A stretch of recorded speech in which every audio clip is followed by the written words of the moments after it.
Gather round, kids. It's story time with Jay. Our story today is The Candy Country. I shall take Mama's red sun umbrella. It is so warm, and none of the children at school will have one like it, said Lily one day as she went through the hall. The wind is very high. I'm afraid you'll be blown away if you carry that big thing, called Nurse from the window, as the red umbrella went bobbing down the garden walk with a small girl under it. I wish it would. I always wanted to go up in a balloon, answered Lily, as she struggled out of the gate. She got on very well till she came to the bridge and stopped to look over the railing at the water running by so fast, and the turtles sunning themselves on the rocks. Lily was fond of throwing stones at them. It was so funny to watch them tumble, heels over head, splash into the water. Now, when she saw three big fellows close by, she stooped for a stone, and just at that minute, a gale of wind nearly took the umbrella out of her hand. She clutched it fast, and away she went like a thistledown, right up in the air, over river and hill, houses and trees, faster and faster, till her head spun round.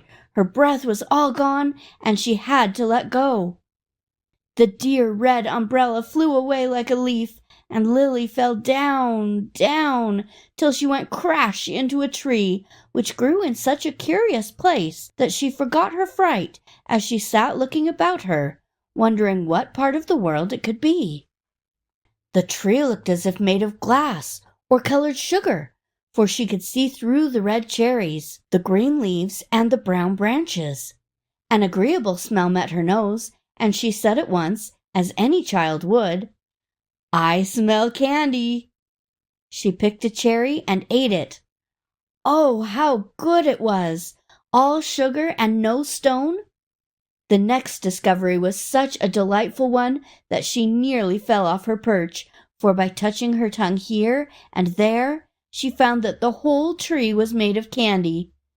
Think what fun to sit and break off twigs of barley sugar, candied cherries, and leaves that tasted like peppermint and sassafras. Lily rocked and ate till she finished the top of the little tree. Then she climbed down and strolled along, making more surprising and agreeable discoveries as she went. What looked like snow under her feet was white sugar. The rocks were lumps of chocolate. The flowers of all colors and tastes, and every sort of fruit grew on these delightful trees. Little white houses soon appeared, and here lived the dainty candy people, all made of the best sugar, and painted to look like real people. Dear little men and women, looking as if they had stepped off of wedding cakes and bonbons, went about in their gay sugar clothes, laughing and talking in the sweetest voices. Bits of babies rocked in open-work cradles, and sugar boys and girls played with sugar toys in the most natural way. Carriages rolled along the jujube streets, drawn by the red and yellow barley horses we all love so well. Cows fed in the green fields, and sugar birds sang in the trees. Lily listened, and in a moment she understood what the song said. "Sweet, sweet, come and eat, dear little girls with yellow curls, for here you'll find sweets to your mind. On every tree sugar plums you'll see, in every dell grows the caramel, over every wall gumdrops fall, molasses flows where a river goes, under your feet lies sugar sweet, over your head grow almonds red, our lily and rose are not for the nose, are flowers we pluck to eat or suck, and oh what bliss when two friends kiss, for they honey sip from lip to lip, and all you meet in house or street, at work or play, sweethearts are they, so little dear, pray feel no fear, go where you will, eat your fill. Here is a feast from west to east, and you can say ere you go away, at last I stand in dear Candyland, and no more can stuff, for once I've enough. Sweet, sweet, tweet, tweet, tweedledee, tweedledee." "That is the most interesting song I ever heard," said Lily, clapping her sticky hands and dancing along toward a fine place of white cream candy, with pillars of striped peppermint stick and a roof of frosting that made it look like the Milan Cathedral. "I'll live here and eat candy all day long, with no tiresome school or patchwork to spoil my fun," said Lily. So she ran up the chocolate steps into the pretty rooms, where all the chairs and tables were of different colored candies, and the beds of spun sugar. A fountain of lemonade supplied drink, and floors of ice cream that never melted kept people and things from sticking together, as they would have done had it been warm. For a long while, Lily was quite happy, going about tasting so many different kinds of sweeties, talking to the little people who were very amiable, and finding out curious things about them and their country. The babies were made of plain sugar, but the grown people had different flavors. The young ladies were flavored with violet, rose, and orange. The gentlemen were apt to have cordials of some sort inside of them, as she found when she ate one now and then slyly, and got her tongue bitten by the hot, strong taste as a punishment. The old people tasted of peppermint, clove, and such comfortable things, good for pain. But the old maids had lemon, horehound, flagroot, and all sorts of sour, bitter things in them, and did not get eaten much. Lily soon learned to know the characters of her new friends by a single taste, and some she never touched but once. The dear babies melted in her mouth, and the delicately flavored young ladies she was very fond of. Dr. Ginger was called to her more than once when so much candy made her teeth ache, and she found him a very hot-tempered little man. But he stopped the pain, so she was glad to see him. A lime-drop boy and a little pink checkerberry girl were her favorite playmates, and they had fine times making mud pies by scraping the chocolate rocks and mixing this dust with honey from the wells nearby. These they could eat, and Lily thought this much better than throwing away the pies, as she had to do at home. They had candy pulls very often, and made swings of long loops of molasses candy, and birds' nests with almond eggs, out of which came birds who sang sweetly. They played football with big bullseyes, sailed in sugar boats on lakes of syrup, fished in rivers of molasses, and rode the barley horses all over the country. Lily discovered that it never rained, but snowed white sugar. There was no sun, as it would have been too hot, but a large yellow lozenge made a nice moon, and red and white comfits were the stars. The people all lived on sugar, and never quarreled. No one was ill, and if any got broken, as sometimes happened with such brittle creatures, they just stuck the parts together and were all right again. The way they grew old was to get thinner and thinner, till there was danger of their vanishing. Then the friends of the old person put him in a neat coffin, and carried him to the great golden urn, which stood in their largest temple, always full of a certain fine syrup. And here he was dipped and dipped, till he was stout and strong again, and went home to enjoy himself for a long time as good as new. This was very interesting to Lily, and she went to many funerals. But the weddings were better still, for the lovely white brides were so sweet, Lily longed to eat them. The feasts were delicious, and everybody went in their best clothes, and danced at the ball till they got so warm, half a dozen would stick together and have to be taken to the ice cream room to cool off. Then the little pair would drive away in a fine carriage with white horses to a new palace in some other part of the country, and Lily would have another pleasant place to visit.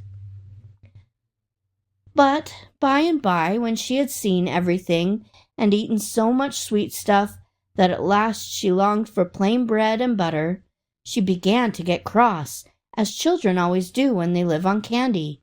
And the little people wished she would go away, for they were afraid of her. No wonder, when she would catch up a dear sugar baby and eat him, or break some respectable old grandmamma all into bits because she reproved her for naughty ways. Lily calmly sat down on the biggest church, crushing it flat, and even tried to poke the moon out of the sky in a pet one day. The king ordered her to go home, but she said, "I won't," and bit his head off, crown and all. Such a wail went up at this awful deed that she ran away out of the city, fearing someone would put poison in her candy, since she had no other food. I suppose I shall get somewhere if I keep walking, and I can't starve, though I hate the sight of this horrid stuff, she said to herself as she hurried over the mountains of Gibraltar Rock that divided the city of Sacrissa from the great desert of brown sugar that lay beyond. Lily marched bravely on for a long time, and saw at last a great smoke in the sky, smelt a spicy smell, and felt a hot wind blowing toward her. I wonder if there are sugar savages here, roasting and eating some poor traveler like me, she said, thinking of Robinson Crusoe and other wanderers in strange lands. She crept carefully along till she saw a settlement of little huts, very like mushrooms, for they were made of cookies set on lumps of the brown sugar, and queer people, looking as if made of gingerbread, were working very busily round several stoves which seemed to bake at a great rate. "I'll creep nearer and see what sort of people they are before I show myself," said Lily, going into a grove of spice trees and sitting down on a stone which proved to be the plummy sort of cake we used to call Brighton Rock. Presently one of the tallest men came striding toward the trees with a pan, evidently after spice, and before she could run, he saw Lily.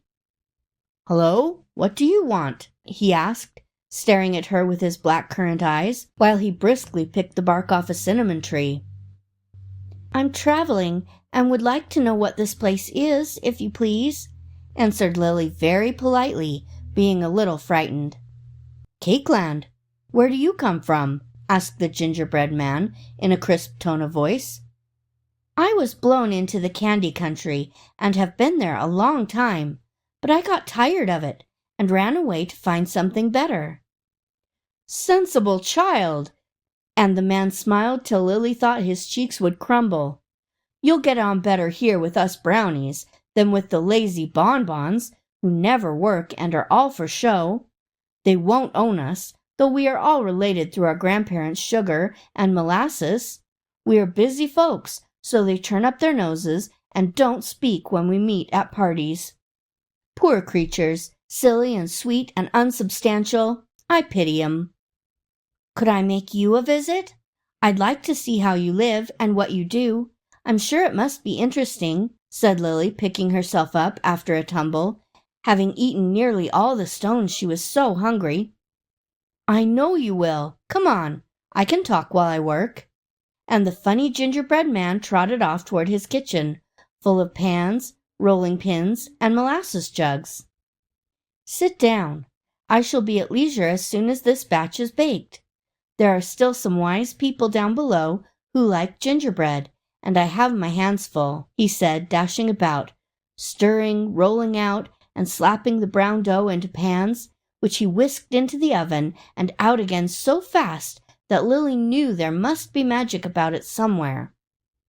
Every now and then he threw her a delicious cookie, warm from the oven. She liked the queer fellow, and presently began to talk, being very curious about this country. "What is your name, sir?" "Ginger Snap." Lily thought it a good one, for he was very quick, and she fancied he could be short and sharp if he liked. "Where does all this cake go to?" she asked, after watching the other kitchens full of workers, who were all different kinds of cake, and each set of cooks made its own sort. "I'll show you by and by," answered Snap, beginning to pile up the heaps of gingerbread on a little car that ran along a track leading to some unknown storeroom, Lily thought. "Don't you get tired of doing this all the time?" "Yes, but I want to be promoted, and I never shall be till I've done my best and won the prize here." "Oh, tell me about it. What is the prize, and how are you promoted? Is this a cooking school?" "Yes, the prize for best gingerbread is a cake of condensed yeast. That puts a soul into me, and I begin to rise till I am able to go over the hills yonder into the blessed land of bread, and be one of the happy creatures who are always wholesome, always needed, and without which the world below would be in a bad way." "Bless me! That is the queerest thing I've heard yet. But I don't wonder you want to go. I'm tired of sweets myself, and long for a good piece of bread, though I used to want cake and candy at home." "Ah, my dear, you'll learn a good deal here, and you are lucky not to have gotten into the clutches of giant dyspepsia, who always gets people if they eat too much of such rubbish and scorn wholesome bread. I leave my ginger behind when I go, and get white and round and beautiful, as you will see. The gingerbread family have never been as foolish as some of the other cakes. Wedding is the worst. Such extravagance in the way of wine and spice and fruit I never saw, and such a mess to eat when it's done. I don't wonder people get sick. Serves 'em right." And Snap flung down a pan with such a bang that it made Lily jump. "Sponge cake isn't bad, is it? Mama lets me eat it, but I like frosted pound better," she said, looking over to the next kitchen, where piles of that sort of cake were being iced. "Poor stuff, no substance. Ladies' fingers will do for babies, but pound has too much butter ever to be healthy. Let it alone, and eat cookies or seed cakes, my dear. Now come along, I'm ready." And Snap trundled away his carload at a great pace. Lily ran behind to pick up whatever fell, and looked about her as she went, for this was certainly a very queer country. Lakes of eggs all beaten up, and hot springs of saleratus foamed here and there, ready for use. The earth was brown sugar or ground spice, and the only fruits were raisins, dried currants, citron, and lemon peel. It was a very busy place, for everyone cooked all the time, and never failed and never seemed tired, though they got so hot that they only wore sheets of paper for clothes. There were piles of it to put over the cake, so that it shouldn't burn, and they made cooks' white caps and aprons of it, and looked very nice. A large clock made of a flat pancake, with cloves to mark the hours, and 2 toothpicks for hands, showed them how long to bake things. And in one place an ice wall was built round a lake of butter, which they cut in lumps as they wanted it. "Here we are. Now stand away while I pitch 'em down," said Snap, stopping at last before a hole in the ground, where a dumbwaiter hung ready, with a name over it. There were many holes all around, and many waiters, each with its name, and Lily was amazed when she read Weber, Copeland, Dooling, and others which she knew very well. Over Snap's place was the name Newmarch, and Lily said, "Why, that's where Mama gets her hard gingerbread, and Weber's is where we go for ice cream. Do you make cake for them?" "Yes, but no one knows it. It's one of the secrets of the trade. We cook for all the confectioners, and people think the good things come out of the cellars under their saloons. Good joke, isn't it?" And Snap laughed till a crack came in his neck and made him cough. Lily was so surprised, she sat down on a warm queen's cake that happened to be near, and watched Snap send down load after load of gingerbread to be eaten by children, who would have liked it much better if they had only known where it came from, as she did. As she sat, the clatter of many spoons, the smell of many dinners, and the sound of many voices calling, "1 vanilla, 2 strawberries, and a charlotte russe. 3 stews, cup coffee, dry toast. Roast chicken and apple without," came up the next hole, which was marked Copeland. "Dear me, it seems as if I was there," said Lily, longing to hop down, but afraid of the bump at the other end. "I'm done. Come along, I'll ride you back," called Snap, tossing the last cookie after the dumbwaiter as it went slowly out of sight with its spicy load. "I wish you'd teach me to cook. It looks great fun, and Mama wants me to learn, only our cook hates to have me mess round, and is so cross that I don't like to try at home," said Lily as she went trundling back. "Better wait till you get to Breadland and learn to make that. It's a great art and worth knowing. Don't waste your time on cake, though plain gingerbread isn't bad to have in the house. I'll teach you that in a jiffy, if the clock doesn't strike my hour too soon," answered Snap, helping her down. "What hour?" "Why, of my freedom. I never know when I've done my task till I'm called by the chimes and go to get my soul," said Snap, turning his currant eyes anxiously to the clock. "I hope you will have time." And Lily fell to work with all her might, after Snap had put her on a paper apron and a cap like his. It was not hard, for when she was going to make a mistake, a spark flew out of the fire and burnt her in time to remind her to look at the receipt, which was a sheet of gingerbread in a frame of pie crust hung up before her, with the directions written while it was soft and baked in. The third sheet she made came out of the oven spicy, light, and brown, and Snap, giving it one poke, said, "That's all right. Now you know. Here's your reward." He handed her a receipt book made of thin sheets of sugar gingerbread held together by a gelatine binding, with her name stamped on the back, and each leaf crimped with a cake cutter in the most elegant manner. Lily was charmed with it, but had no time to read all it contained, for just then the clock began to strike, and a chime of bells to ring. "Gingerbread, go to the head, your task is done, a soul is won.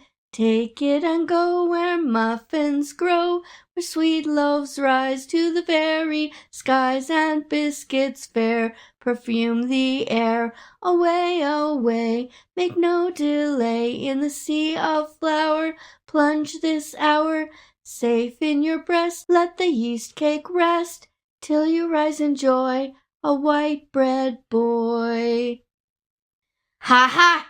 I'm free! I'm free!" cried Snap, catching up the silver-colored square that seemed to fall from heaven, and running to a great white sea of flour. He went in head first, holding the yeast cake clasped to his breast as if his life depended on it. Lily watched breathlessly, while a curious working and bubbling went on, as if Snap was tumbling about down there, like a small earthquake. The other cake folks stood round the shore with her, for it was a great event, and all were glad that the dear fellow was promoted so soon. Suddenly a cry was heard, and up rose a beautiful white figure on the farther side of the sea. It moved its hand as if saying good-bye, and ran over the hills so fast they only had time to see how plump and fair he was, with a little knob on the top of his head like a crown. "He's gone to the happy land, and we shall miss him, but we'll follow his example, and soon we'll find him again," said a gentle sponge cake, with a sigh, as they all went back to their work, while Lily hurried after Snap, eager to see the new country, which was the best of all. A delicious odor of fresh bread blew up from the valley as soon as she stood on the hilltop and looked down on the peaceful scene below. Fields of yellow grain waved in the breeze, hop vines grew from tree to tree, and many windmills whirled their white sails as they ground the different grains into fresh sweet meal for the loaves of bread that built the houses like bricks, and paved the streets, or in many shapes formed the people, furniture, and animals. A river of milk flowed through the peaceful land, and fountains of yeast rose and fell with a pleasant foam and fizz. The ground was a mixture of many meals, and the paths were golden Indian, which gave a very gay look to the scene. Buckwheat flowers bloomed on their rosy stems, and tall cornstalks rustled their leaves in the warm air that came from the ovens hidden in the hillsides, for bread needs a slow fire, and an obliging volcano did the baking here. "What a lovely place!" cried Lily, feeling the charm of the homelike landscape, in spite of the funny plump people moving about. Two of these figures came running to meet her as she slowly walked down the yellow path from the hill. One was a golden boy, with a beaming face, the other a little girl in a shiny brown cloak, who looked as if she would taste very nice. They each put a warm hand into Lily's, and the boy said, "We are glad to see you. Muffin told us you were coming." "Thank you. Who is Muffin?" asked Lily, feeling as if she had seen both these little people before and liked them. "He was Ginger Snap once, but he's a Muffin now. We begin in that way, and work up to the perfect loaf by degrees. My name is Johnny Cake, and she's Sally Lunn. You know us, so come on and have a race." Lily burst out laughing at the idea of playing with these old friends of hers, and all three ran away as fast as they could tear, down the hill, over a bridge, into the middle of the village, where they stopped, panting, and sat down on some very soft rolls to rest. "What do you all do here?" asked Lily, when she got her breath again. "We farm, we study, we bake, we brew, and are as merry as grigs all day long. It's school time now, and we must go. Will you come?" said Sally, jumping up as if she liked it. "Our schools are not like yours. We only study 2 things, grain and yeast. I think you'll like it." "We have yeast today, and the experiments are very jolly," added Johnny, trotting off to a tall brown tower of rye and Indian bread where the school was kept. Lily never liked to go to school, but she was ashamed to own it, so she went along with Sally, and was so amused with all she saw that she was glad she came. The brown loaf was hollow and had no roof, and when she asked why they used a ruin, Sally told her to wait and see why they chose strong walls and plenty of room overhead. All round was a circle of very small biscuits, like cushions, and on these the bread children sat. A square loaf in the middle was the teacher's desk, and on it lay an ear of wheat and several bottles of yeast well corked up. The teacher was a pleasant plump lady from Vienna, very wise, and so famous for her good bread that she was a professor of grainology. When all were seated, she began with the wheat ear, and told them all about it in such an interesting way that Lily felt as if she had never known anything about the bread she ate before. The experiments with the yeast were quite exciting, for Fraulein Pretzel showed them how it would work till it blew the cork out and go fizzing up to the sky if it was kept too long, how it would turn sour or flat and spoil the bread if care was not taken to use it at just the right moment, and how too much would cause the loaf to rise till there was no substance to it. The children were very bright, for they were fed on the best kinds of oatmeal and graham bread, with very little white bread or hot cakes to spoil their young stomachs. Hearty, happy boys and girls they were, and their yeasty souls were very lively in them, for they danced and sang and seemed as bright and gay as if acidity, heaviness, and mold were quite unknown. Lily was very happy with them, and when school was done, went home with Sally and ate the best bread and milk for dinner that she ever tasted. In the afternoon, Johnny took her to the cornfield and showed her how they kept the growing ears free from mildew and worms. Then she went to the bakehouse, and here she found her old friend Muffin hard at work making Parker House rolls, for he was such a good cook he was set to work at once on the lighter kinds of bread. "Well, isn't this better than Candyland or Saccharissa?" he asked as he rolled and folded his bits of dough with a dab of butter tucked inside. "Ever so much," cried Lily. "I feel better already and mean to learn all I can. Mamma will be so pleased if I can make good bread when I go home. She is rather old-fashioned and likes me to be a nice housekeeper. I didn't think bread interesting then, but I do now, and Johnny's mother is going to teach me to make Indian cakes tomorrow." "Glad to hear it. Learn all you can and tell other people how to make healthy bodies and happy souls by eating good plain food. Not like this, though these rolls are better than cake.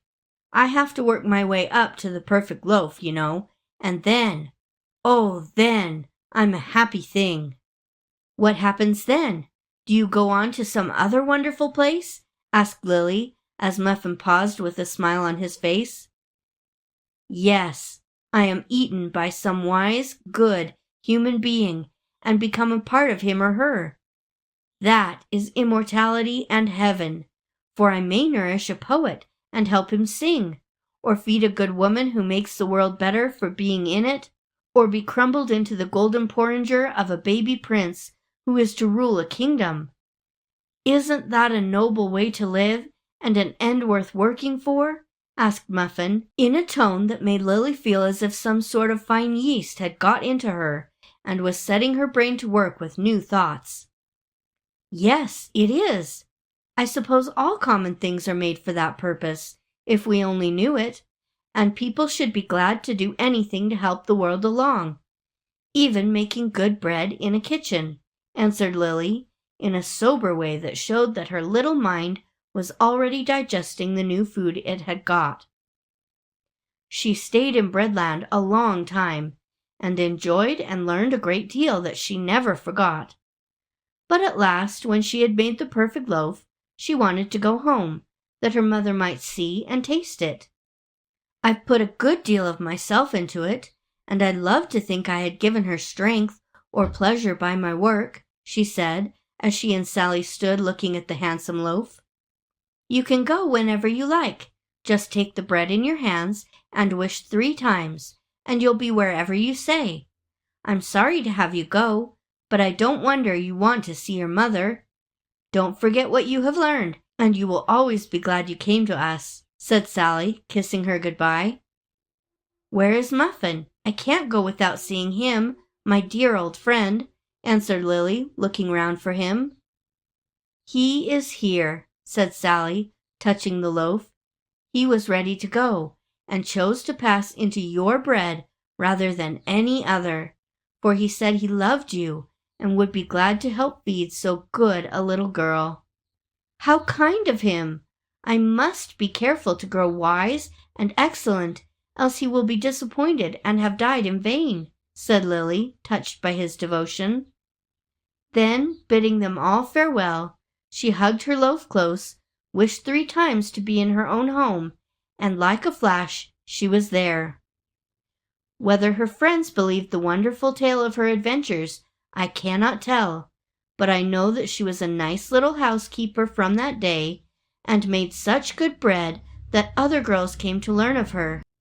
She also grew from a sickly, fretful child into a fine, strong woman, because she ate very little cake and candy, except at Christmas time, when the oldest and the wisest loved to make a short visit to Candyland. Hey, thanks for joining me today, and join me for some more here on Jay's Kids.